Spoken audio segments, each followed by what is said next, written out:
Good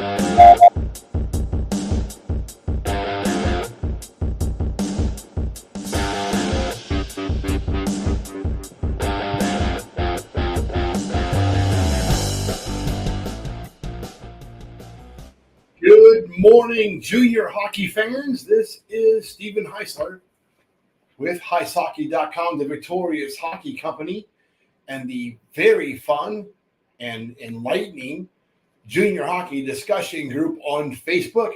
You are watching the Junior Hockey Morning Show. We are on the World Sports Broadcasting Network, WSBN.TV, Facebook, X, got it right this time, YouTube, Twitter. Today is Monday, February 5th, 2024. Today's topic. Tell me I'm going to be in trouble. This is one that's probably going to get me in a little bit of hot water, and that's all right. But it needs to be said. The ignorance of profanity. All right, don't get your panties in a bundle just yet. Listen to what I have to say. If you don't agree with me, that's fine. I get it. Not everybody is of the same mindset as I am, and that's okay. But here are the facts.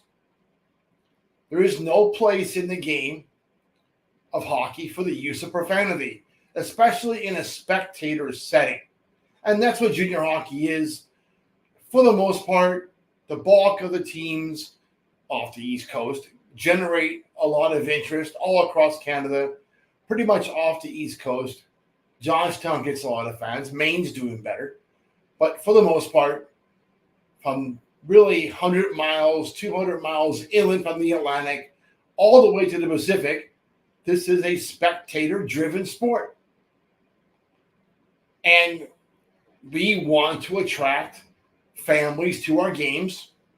And one of the biggest turnoff for any mom and dad is to hear these punk kids on the ice dropping F-bombs one after the other.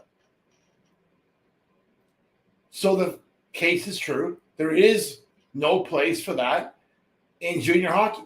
If you want to play men's league hockey, beer league hockey, and do that, nobody cares. No one's watching that stuff, right?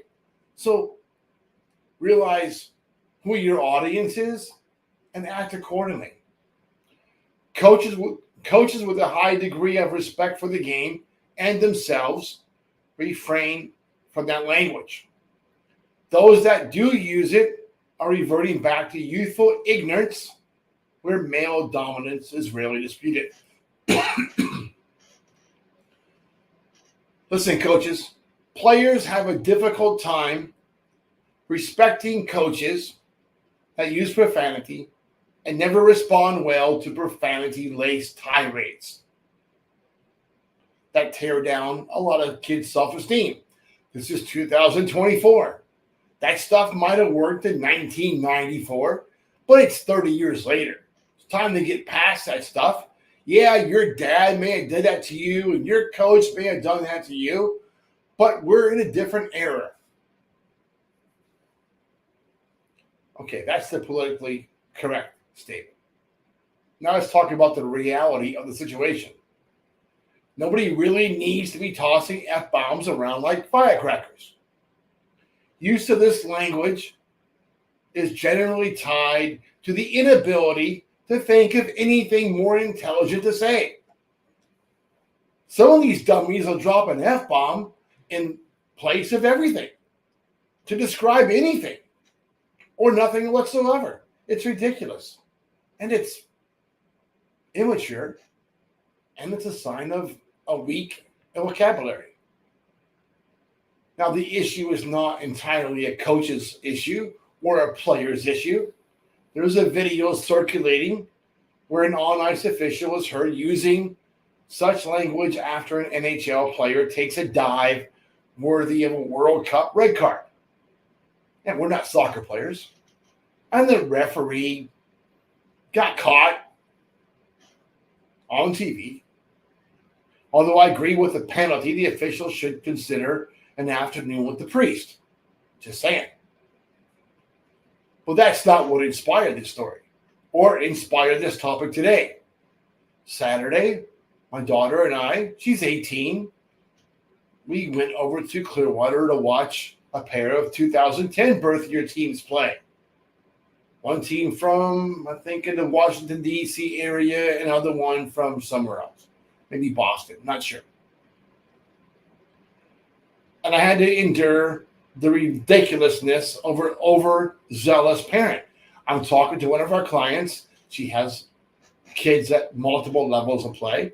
This one happened to be one of her youngest ones.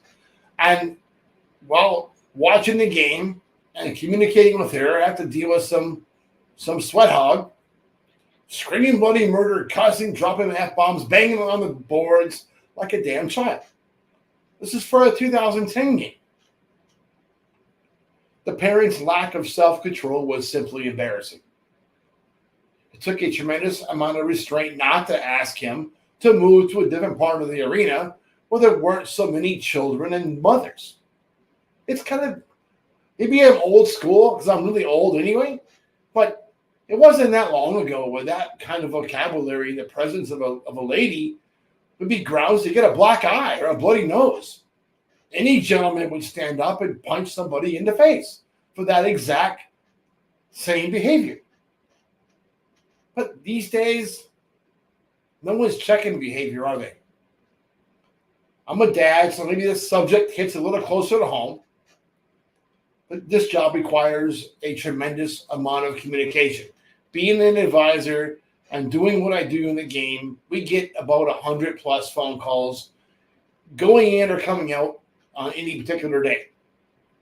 Some of the use of the speaker on my phone or the Bluetooth in the car is what I do most of the time.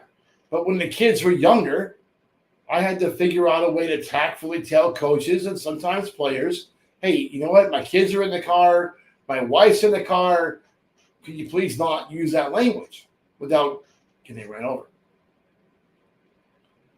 That's when the kids were young. I had to become a professional at tactfully making that communication. Some coaches got it. Others find it impossible to hold an adult conversation without the use of profanity. Now, this is going to shock you. Here's what we discovered. Coaches that frequently use profanity have a much lower win percentage than those that don't. Here's another dose of reality. Use of profanity on social media is an even greater indicator of ignorance. Players should know that all college coaches are looking over your social media accounts. What they do, they're trying to check your character, see what you will say and what you will not say. But the problem isn't players or just players or coaches or fans. I've seen a certain youth level skills coach continue to use profanity on Facebook. Why on Facebook? I try to tell them this is not a good look. You're trying to reach young families, young players, and parents are watching your profanity-laced tirades on social media. He didn't get it. Here's where we are. Junior hockey is supposed to be about developing hockey players, but it's also to help these young players mold themselves into young gentlemen. It's part of the maturation process.